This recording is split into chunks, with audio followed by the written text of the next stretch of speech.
merupakan mukjizat Rasulullah Sallallahu Alaihi Wasallam yang memiliki berbagai keistimewaan.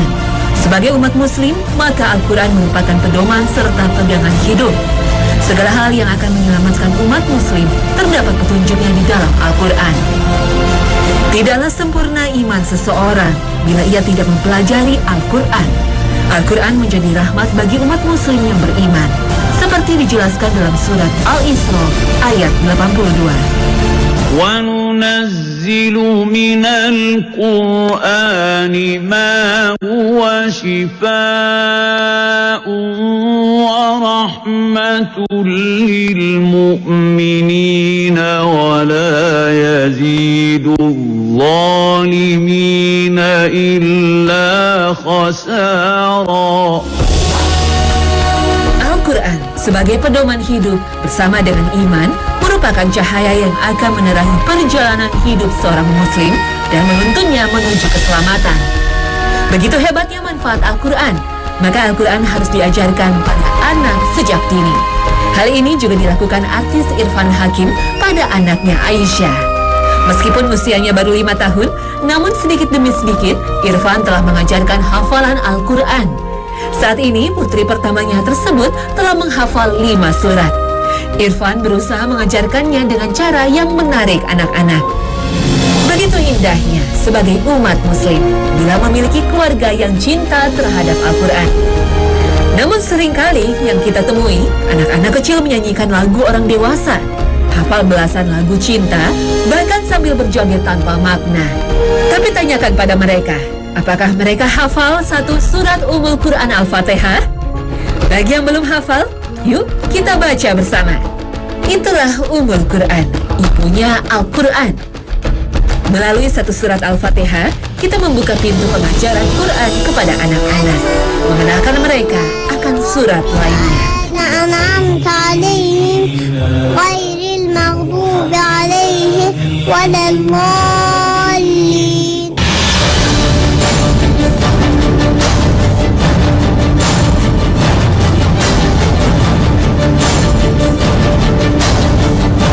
Assalamualaikum warahmatullahi wabarakatuh. Selamat pagi pemirsa Trans 7. Hasanah Ensiklopedi Islam Dunia kembali hadir untuk melengkapi wawasan Anda mengenai Islam dan berdasar pada Al-Quran dan Sunnah. Kali ini Hasanah akan membahas tentang manfaat Quran bagi anak. Anak merupakan amanah dan hadiah teristimewa dalam sebuah keluarga. Bagi orang tua, anak dapat menjadi perekat dan penyegar yang semakin mendekatkan kedua orang tua. Bahkan doa anak soleh adalah salah satu amalan yang tidak akan terputus, seperti dijelaskan dalam hadis riwayat Muslim. Jika seorang anak Adam mati, maka terputuslah semua amalnya kecuali 3: sedekah jariah, ilmu yang bermanfaat, dan anak soleh yang berdoa untuknya. Begitu pentingnya seorang anak dalam kehidupan umat muslim, mengharuskan kita untuk menjaga amanah yang diberikan Allah sebaik-baiknya. Pertanyaan yang seharusnya ada dalam tiap orang tua, yaitu kita mengajarkan Al-Quran pada anak. Sudah cukupkah kita mengajarkan Islam pada anak? Islam merupakan agama yang dirahmati Allah. Bagi orang yang beriman, Islam itu ada di dalam diri, tidak dapat dipisahkan. Lalu bagaimanakah membentuk pribadi anak agar menjadi soleh atau solehah? Anak bukanlah orang dewasa dalam bentuk kecil. Memperlakukan dan mendidik mereka tentu berbeda dengan memperlakukan orang dewasa. Pada usia dini, anak mengalami masa keemasan atau sering disebut the golden years. Masa ini merupakan masa di mana anak mulai peka atau sensitif untuk menerima berbagai rangsangan. Masa peka pada masing-masing anak berbeda seiring dengan laju pertumbuhan dan perkembangan anak secara individual. Masa peka adalah masa terjadinya kematangan fungsi fisik dan psikis yang siap merespons stimulasi yang diberikan oleh lingkungan. Masa ini juga merupakan masa peletak dasar untuk mengembangkan kemampuan kognitif, motorik, bahasa, sosio-emosional, agama, dan moral. Di masa ini perkembangan otak manusia terjadi sangat pesat. Sampai usia anak 3 tahun, berat otak mencapai 80% dari berat otak orang dewasa. Setelah 3 tahun, pertumbuhan otak tetap berlangsung, namun tidak secepat sebelumnya. Saat usia anak mencapai 6 tahun, maka struktur otak akan mendekati sempurna. Bila pada masa periode emas ini tidak ditangani dengan baik, maka dapat menimbulkan resiko terjadinya gangguan yang sulit untuk diperbaiki, terutama bila terjadi kerusakan otak. Apapun yang terjadi dalam periode ini tidak dapat diulang kembali. Menurut penelitian, sekitar 50% kemampuan kecerdasan orang dewasa telah terjadi ketika anak berumur 4 tahun. Kemudian kemampuan ini mencapai puncaknya ketika anak berumur 18 tahun. Dan setelah itu, walaupun dilakukan perbaikan nutrisi, tidak akan berpengaruh terhadap perkembangan kognitif. Hal ini menunjukkan bahwa perkembangan yang terjadi dalam kurun waktu 4 tahun pertama sama besarnya dengan perkembangan yang terjadi pada kurun waktu 14 tahun berikutnya.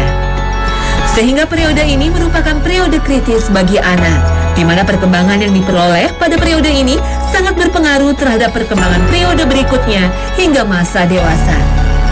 Sementara masa emas ini hanya datang sekali, sehingga apabila terlewatkan, berarti habislah peluangnya. Perhatikan ini, dalam periode emas setiap anak, ada beberapa hal yang sangat diperlukan, yaitu kasih sayang, nutrisi, serta stimulasi. Begitu pentingnya masa emas pada anak ini. Kemudian bayangkan bila stimulasi yang dia dapat justru lagu-lagu cinta tak mendidik. Serta tauladannya bukan Rasulullah Shallallahu Alaihi Wasallam, melainkan artis penuh sensasi yang kerap muncul di TV.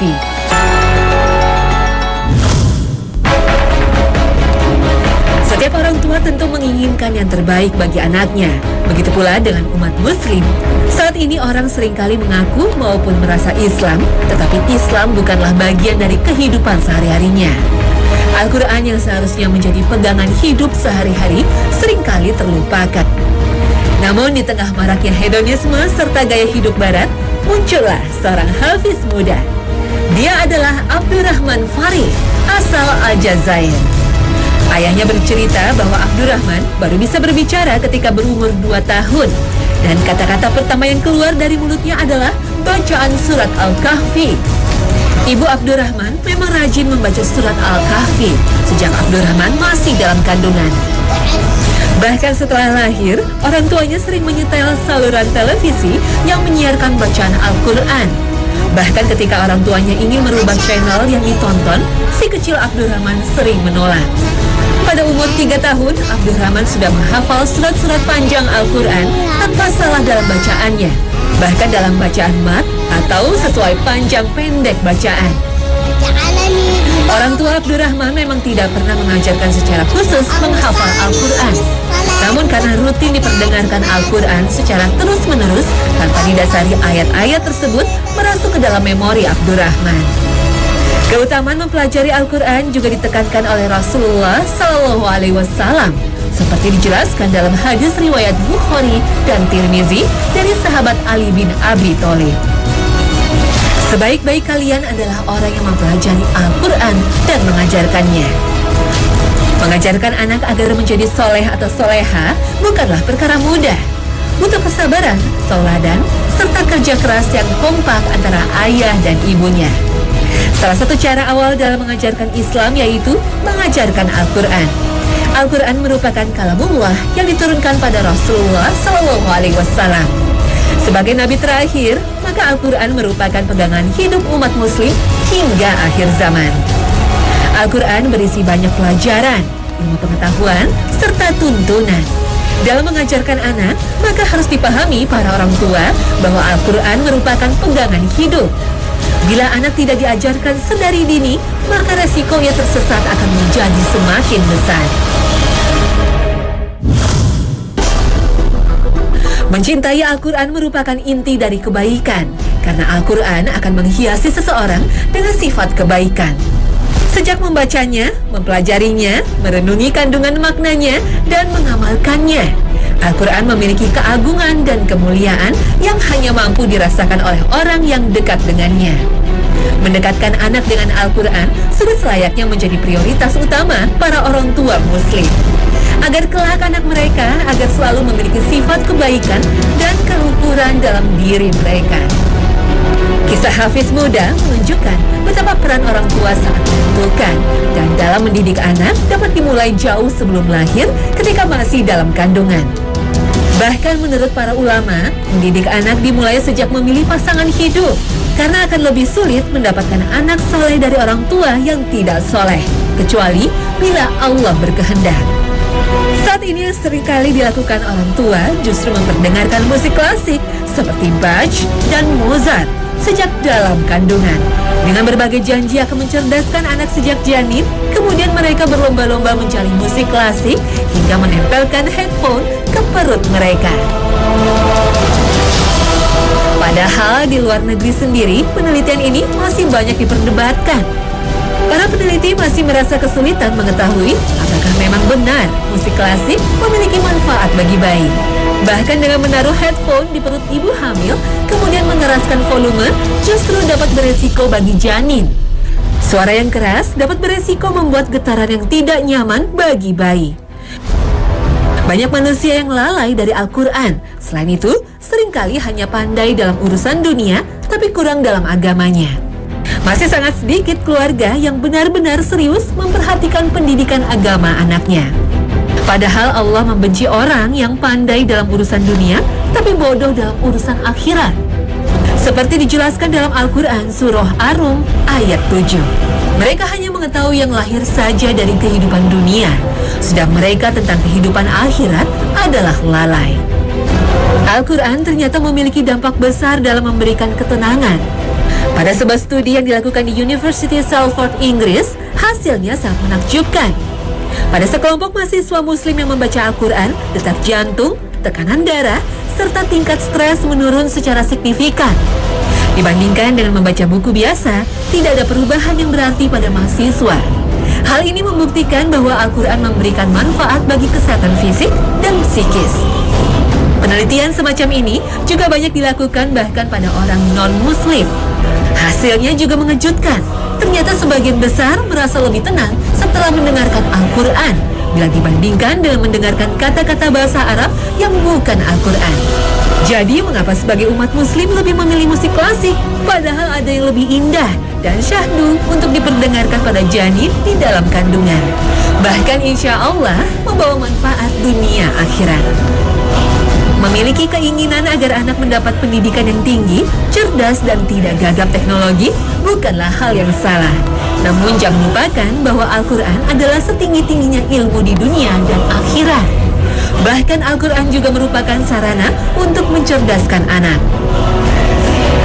Namun orang tua dimanapun harus memahami bahwa kemampuan setiap anak berbeda-beda. Orang tua juga harus melihat dari sudut pandang anak. Ingatlah saat masa kecil, pelajaran mana yang lebih mudah dipahami. Pelajaran dengan guru yang pandai dan menyenangkan saat mengajar, atau guru yang super galak saat mengajar, bahkan dengan membawa penggaris kayu untuk memukul. Ada anak yang memang memiliki kemampuan seperti Abdurrahman Farih, menjadi hafiz dalam usia belia, namun hal ini bisa berbeda dengan anak lain. Menjadi hafiz maupun mampu membaca tulis Al-Quran memang sangat penting. Namun jangan lupakan fakta bahwa Quran merupakan cahaya penerang kehidupan dan merupakan pegangan hidup. Memahami Al-Quran haruslah ditanamkan pada anak sedari dini, bahkan bila perlu sebelum belajar baca tulis maupun hafiz. Dengan menggunakan patokan Al-Quran sebagai pegangan hidup, maka terlebih dulu hindari mengajarkan Al-Quran sebagai ilmu pengetahuan. Karena di usia awal anak, perkembangan sosio-emosional juga berkembang pesat dan harus diperhatikan. Disinilah Al-Quran memegang peranan penting agar menjadikan Islam menjadi fondasi kuat anak hingga dewasa. Jangan berlomba-lomba mengajarkan anak menjadi hafiz karena mencari kebanggaan. Ingat, tujuan utama mengajari anak Al-Quran adalah mencari ridho Allah Subhanahu wa Ta'ala, agar kelak generasi penerus umat Muslim merupakan generasi pecinta Al-Quran. Jangan membayangkan memahami Al-Quran berarti belajar tafsir seperti ulama-ulama kenamaan. Saat orang tua mengajarkan budi pekerti, maka sebenarnya mereka telah mengajarkan adab dan akhlak Islam pada kehidupan mereka. Seringkali banyak orang tua mengira mengajarkan sopan santun itu merupakan ajaran barat.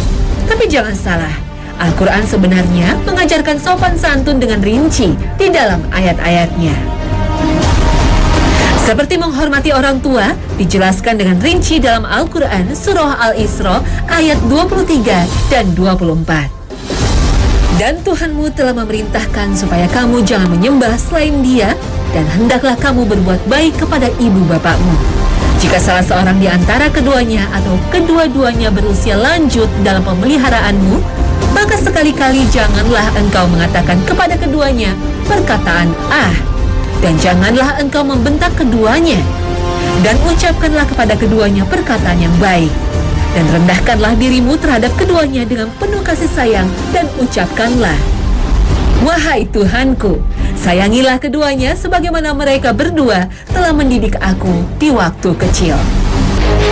Surat Al-Isra tersebut menanamkan budi pekerti yang merupakan adab dan akhlak umat muslim. Namun bagaimana mengajarkan hal itu pada anak usia dini? Sesungguhnya caranya sangat mudah. Berikan teladan atau contoh, karena anak adalah peniru yang luar biasa. Saat orang tua menunjukkan kasih sayang serta kesabaran pada anak dalam kehidupan sehari-hari, sebenarnya perbuatan tersebut mengajarkan pada anak untuk berperilaku penuh kasih dan lemah lembut pada orang lain. Orang tua pemarah dan sering membentak akan mengajarkan anak untuk berperilaku seperti itu pula. Sekali lagi, anak adalah peniru yang sempurna. Menyayangi anak juga dicontohkan oleh Rasulullah SAW, seperti diriwayatkan dalam hadis Bukhari, bahwa Nabi SAW mencium Hasan bin Ali, dan di samping beliau ada Aqra bin Habis At-Tamimi. Maka berkatalah Aqra, sesungguhnya aku punya 10 orang anak, tetapi tidak seorang pun yang pernah kucium. Lalu Rasulullah SAW melihat kepadanya seraya berkata, barang siapa yang tidak mau menyayangi, maka ia tidak akan disayangi. Subhanallah, Rasulullah pun mencontohkan perilaku lemah lembut dan penuh kasih sayang pada anak. Sudahkah orang tua memperlakukan anak mereka seperti itu? Padahal tanpa disadari, perilaku kasih sayang tersebut juga bersumber dari Al-Quran. Memiliki anak yang sayang terhadap orang tuanya dengan izin Allah akan lebih mudah bila orang tua yang memberikan teladannya terlebih dahulu. Tidak ada yang salah bila orang tua ingin anaknya pandai baca tulis Al-Quran maupun menjadi hafiz. Justru hal tersebut merupakan kewajiban umat muslim. Namun mengajarkan sesuatu pada anak di waktu yang tepat akan lebih mudah dibandingkan mengajarkannya secara terus-menerus dan berlebihan tanpa memahami kemampuan sang anak. Hal ini juga dicontohkan saat mengajari anak sholat. Seperti sabda Rasulullah dalam hadis riwayat Tirmizi, ajarilah anak melakukan sholat pada usia 7 tahun dan pukullah pada usia 10 tahun. Dalam hadis ini disebutkan usia 7 tahun karena diharapkan saat usia anak mencapai usia 7 tahun, mereka sudah memiliki akal sehat untuk mulai bisa membedakan mana yang baik dan mana yang buruk atau mumayyiz. Namun jika anak saat mencapai usia ini belum mumayyiz, maka belum ada kewajiban anak untuk melakukan sholat. Kemudian saat usia 10 tahun, seorang anak belum melaksanakan sholat, maka pukullah ia. Memukul yang dimaksud di sini bukanlah memukul yang menyakiti anak dan merusak tubuhnya, namun lebih kepada mengajari anak dengan sungguh-sungguh dan membiasakan anak sholat. Lagi-lagi, teladan orang tua sangat dibutuhkan dalam hal ini. Hadis tersebut juga membahas betapa pentingnya menanamkan sesuatu pada anak sesuai pada waktunya. Apalagi telah terbukti secara ilmiah bahwa setiap manusia memiliki God spot di dalam otaknya dan bisa dibentuk lebih sempurna sedari dini. Inilah bagian otak yang setelah diteliti terdapat sebuah titik yang paling penting dalam hal penyimpanan memori, dan titik tersebut adalah titik Tuhan atau God spot. God spot inilah yang kemungkinan besar merupakan pembuktian ilmiah atas hadis Rasulullah SAW bahwa orang yang paling cerdas adalah orang yang paling banyak mengingat kematian. Kajian ilmiah juga menemukan fakta bahwa seluruh umat manusia di bumi memiliki ingatan yang kuat atau kuasa Tuhan terhadap dirinya. God spot ini semacam chip kalau di komputer yang sudah tertanam sejak kita lahir. Islam mendekatkan God spot ini dengan istilah Furqan, sebuah kemampuan otomatis dalam membedakan kebaikan dan keburukan. Pada trainer motivator menamainya dengan suara hati, walau istilah ini ditentang oleh banyak ulama.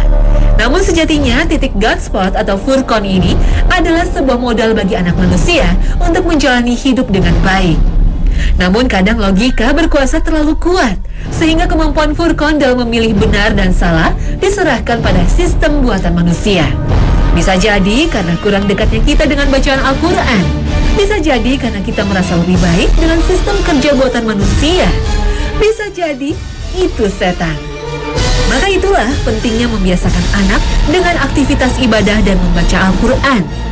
Merangsang otak bekerja dalam satu frekuensi dengan Furqan atau God Spot, sehingga otak kita membenarkan apa yang dibenarkan oleh Allah semata, bukan benar berdasarkan sistem yang lahir dari logika manusia. Dalam pengajaran Quran, orang tua dapat dengan mudah mengambil ayat-ayat Al-Quran yang dapat disesuaikan dengan kehidupan sehari-hari. Seperti contoh saat mengajari anak berpuasa, orang tua dapat menyebutkan sumbernya dari surat Al-Baqarah ayat 183. Ayah maupun ibu dapat mengajari anak alasan mereka berpuasa, sembari mengajarkan sumber dari perintah tersebut dengan cara sambil bermain atau bernyanyi. Jika dilakukan dengan konsisten, selain anak belajar berpuasa, anak juga belajar menghafal Al-Baqarah 183 dan memaknai apa arti di dalamnya. Mendidik anak dengan cara yang menyenangkan, insya Allah akan memudahkan anak dalam menerimanya. Hal ini juga akan membuat orang tua berusaha sekreatif mungkin dalam mengajarkan Al-Quran dan Islam. Maka dengan mengajarkan Al-Quran secara bertahap pada anak, apalagi bila dilakukan dengan cara yang menyenangkan, insya Allah akan membangun generasi penerus yang mencintai Allah dan Islam dengan sepenuh hati serta perbuatan. Amin, amin, ya Rabbal Alamin. Nah pemirsa, berakhir sudah kebersamaan kita hari ini. Semoga rangkaian informasi Hasanah kali ini bisa menambah pemahaman dan ilmu tentang Islam. Dan semoga Allah Subhanahu wa Ta'ala senantiasa memberikan ampunan dan ridhonya untuk kita semua. Wassalamualaikum warahmatullahi wabarakatuh.